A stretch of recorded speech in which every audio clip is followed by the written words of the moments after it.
What's going on, guys? Welcome back to WWE Network and Show, where I, Graham G.S. Matthews, break down all the original content I watch on the WWE Network and on Peacock. And today we're talking the November 8th, 2021 edition of Raw Talk. Coming off what I thought was another solid edition of Raw. I don't want to get used to saying that because the quality usually isn't sustained. It's usually very short-lived.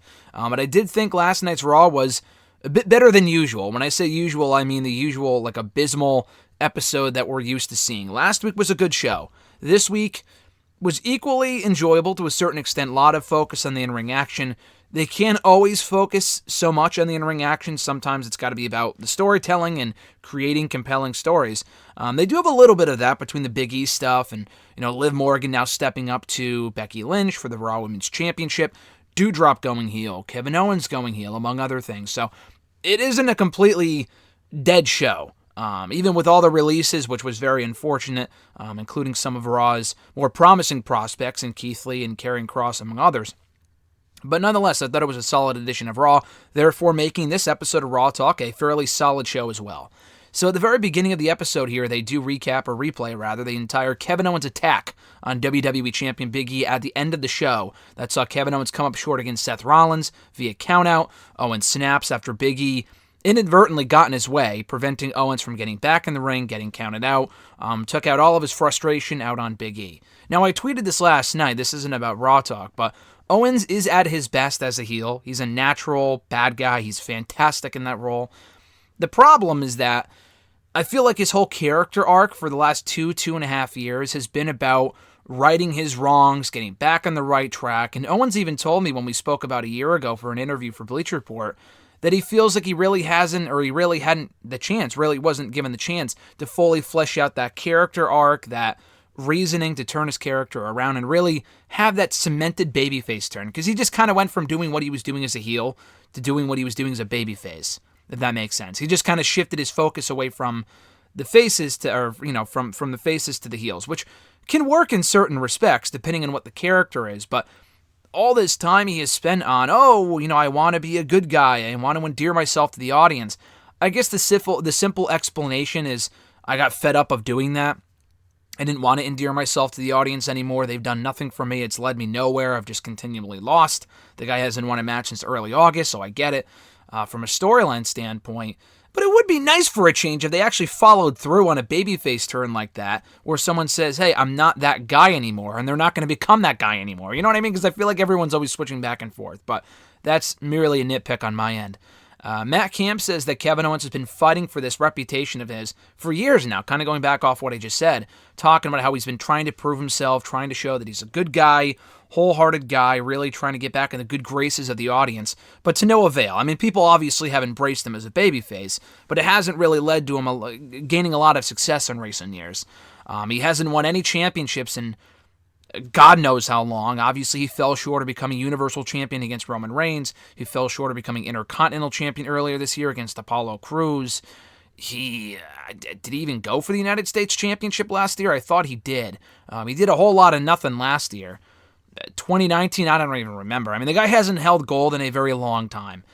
So I guess I can understand where he's coming from to a certain respect and turning heel or whatever from a character standpoint. Camp also says that he tried to get off on the right foot on the Raw roster, being back on Raw, but he just snapped.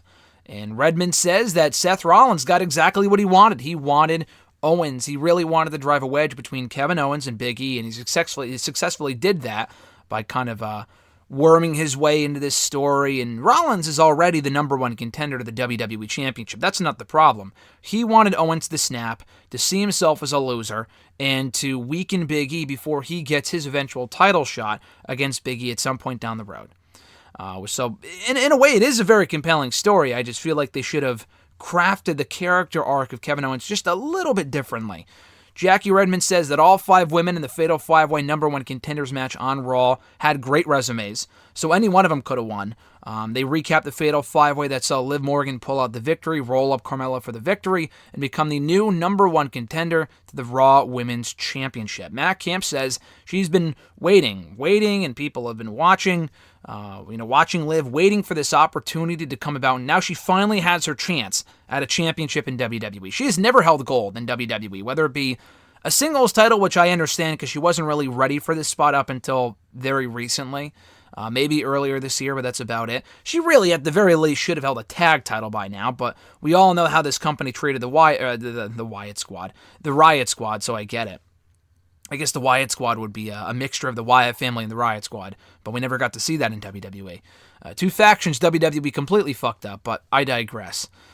We hear from Dewdrop backstage at Raw with Megan Morant. I'm not really sure why Megan Morant was backstage at Raw. Maybe Kayla Braxton was over in the UK or something, because I know they're doing a UK tour, or at least they were. I don't know where Kayla Braxton was, but Megan Morant was backstage instead with Dewdrop, who talks about how, she's very aware of what she's capable of, that being Bianca Belair. She knows Bianca is quite great. She knows she's a superstar. She recognizes that, but she feels that she was more worthy of the opportunity to be in that Fatal 5-Way on Monday's Raw, more so than Bianca. Bianca has lost time and time again, which, again, is true. Bianca literally just lost to Becky. Not exactly clean, but she was pinned about a week ago on Raw for Becky to retain that championship. Becky beat both Belair and Sasha in a triple threat match at Crown Jewel. Belair failed to regain the gold at the Extreme Rules pay-per-view in September. So I get where Dewdrop is coming from. Dewdrop isn't exactly winning either. This heel turn would make more sense if Dewdrop was winning and she wasn't put in the Fatal 5-Way or she wasn't put on Team Raw. But the problem is that Dewdrop hasn't won in quite a while. I mean, she did win the first two matches in the Queen's Crown tournament. She beat Shayna Baszler a few weeks ago, but then she fell short in the finals, and then she lost to Queen Zelina the following week on Raw. So basically, she's a loser too.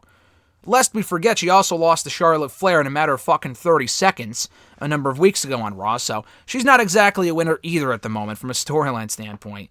But nonetheless, she said that Bianca's latest loss should have put her in the back of the line, and that she feels that it's her time right now on Raw, and the fact that she's been on Raw a lot longer than Bianca. She's been on Raw, not a lot longer, but she's been a part of the Raw roster since April, May, June, somewhere around there, and that makes her more deserving. And not only that, but she's already beaten a lot of people, she says, since coming to the Raw roster, which I'm not exactly sure if that's accurate. She did beat Eva a bunch, which hardly means anything considering she doesn't even work here anymore. She did beat Shayna Baszler, which is worth something, I guess, in the Queen's Crown tournament. And in the first round, she beat, I don't even remember. Who did she beat in the first round of the tournament? Was it Natalya? I think it was Natalya. I think she beat Natalya. So she has beaten a few notable names, I guess. Not a lot of people, but I guess a decent amount of people for whatever that's worth. And she said, you got to take what you want, and nice girls finish last, and now I'm going to finish first. That's what she says to end the interview. And then she takes her flower off of her head and throws it on the ground.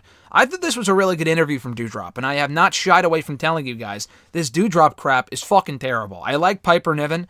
I talked to her. I met her a couple months ago, interviewed her. Very nice woman. I've always been a fan of her since she came to WWE. The babyface Dewdrop garbage is exactly that. It's fucking garbage. The whole, I'm going to dance, and the theme song sucks. The whole thing is terrible. She is so annoying as not as a babyface, because she was a babyface over in NXT UK. But they didn't throw it in your face that she's skipping all over the place and happy-go-lucky and the flower and the dumb dance. What the fuck is even a Dewdrop anyway? So hopefully she ditches the name, she ditches the stupid theme song and the entrance and the dancing. I think she can be a great babyface without all this crap attached to her, but they didn't really go down that route. So turning her heel, now that Nia Jax and Eva Marie are gone from the Raw roster, is fine. I mean, they need more heels in that division. I guess they already have Carmella, Becky, and Zelina, but Dewdrop and Bianca, as a feud, I have no issue with that. It keeps Bianca busy. It gives Dewdrop something to do. Hopefully it makes her go back to being Piper Niven, so it could be a win all the way around. From there, we hear Matt Kim talk about how he's very ready to see this new Dewdrop, this new side of Dewdrop, and Redmond even brings up how #reasons, which was cringy when she said that, very cringeworthy. But she says that Bianca, or rather Dewdrop, had her reasons, very logical reasoning for doing what she did, although she wouldn't have gone about it the same way, obviously. She had her reasons for wanting to step up, and she did just that on Monday's Raw with what she did by attacking Bianca Belair. Matt Camp also understands why Belair keeps getting opportunities, because although she has lost a lot to Becky Lynch, it's because Becky's either cheated or she pinned Sasha, or Sasha's been involved and gotten involved. So it's not like Bianca has lost clean 2 or 3 times. I think anytime she's lost lately, it has always been via a distraction or an interference or whatever. Or cheating, just blatant cheating. So at least she's being protected in defeat. So Matt Camp was smart to bring that up. They then replay the Big E versus Chad Gable match on the show, which was quite good for the 5 minutes that it got. Jackie Redmond says that Big E has a target on his back right now between Gable, Otis, Owens, Rollins, among other people targeting his championship. And Big E continues to get opportunities to show how great he is, and he took advantage of yet another opportunity when he beat Chad Gable on Monday's Raw. And they also teased the potential matchup between Big E and Otis at some point down the road. And Matt Camp says this serious side of Otis is a threat to Big E. We saw the fun-loving Otis, and that version of Otis alone was a former Money in the Bank winner, shockingly. And I like Otis, but that was kind of the wrong call in retrospect, obviously. But this new heel, serious, aggressive Otis should be a force to be reckoned with. And obviously he's not going to beat Big E, but that's a match I'm mildly intrigued to see. I think that could be interesting. They also recap the end of the 8-man tag team match that saw Dolph Ziggler steal the pin from Omos to pin, I think, Riddle, to pick up the win for his team of himself, Robert Roode, AJ Styles, and Omos. And they just kind of talk about the tag team title picture right now. I love RK Bro, but the tag team title picture for me I couldn't give two fucks. I really don't care about the Dirty Dogs. AJ and Omos versus RK Bro has been done to death, so I'm kind of over that shit. But to kind of close out that part of the conversation, Redmond does say there's a lot of eyes in general right now on the Raw tag team titles on Monday nights. Also backstage, we hear from Kevin Patrick, Commander Aziz, and Apollo Crews. Patrick brings up how Crews confronted Damian Priest, the United States champion, at the end of last week's Raw, or at the end of last week's match between, I think it was Damian and T-Bar. And Crews just kind of made it known that he wants to be next in line for a shot of the Star-Spangled Prize. And Crews says, let them question whatever my motives might be. I'm ready to bring some African flavor to Raw. And when Kevin Patrick questions what exactly is African flavor, Crews and Aziz get offended. Aziz scolds Patrick and says that, you're looking at a former Intercontinental Champion right here. You're looking at a man that beat the current WWE Champion at WrestleMania, which is true. And that was about it. So they left, and he ended the interview, and that was all. So they didn't say a whole lot of note here, but it was interesting hearing Aziz speak actually full sentences for the first time, I think, ever. I don't know if I've ever heard Aziz speak for more than a couple of words, for more than one sentence. And we heard from him for about 20 seconds here, which is a new record for him, but he sounds very intimidating. I would actually like to hear from him more. He has a great voice. So hopefully we get to hear from him more now that he's on Raw. Back in the studio, Redmond and Camp recap the 24/7 championship title changes. Corey Graves won the fucking thing. Reggie lost it to Drake Maverick, who then won it from Byron Saxton, and all this other garbage. It ended with Reggie, walking out, the new 24/7 champion again, for whatever the fuck that's worth. Jackie Redmond says that Dominic's situation with Dominic Mysterio was not fair, where he was put on the team, then he had to put that spot on the line against Bobby Lashley, who returned to Raw this week, and they kind of question, if Adam Pearce didn't want Dominic on the team, why the fuck would he put him on the team in the first place? And not only that, why is he saying, Team Raw has to win?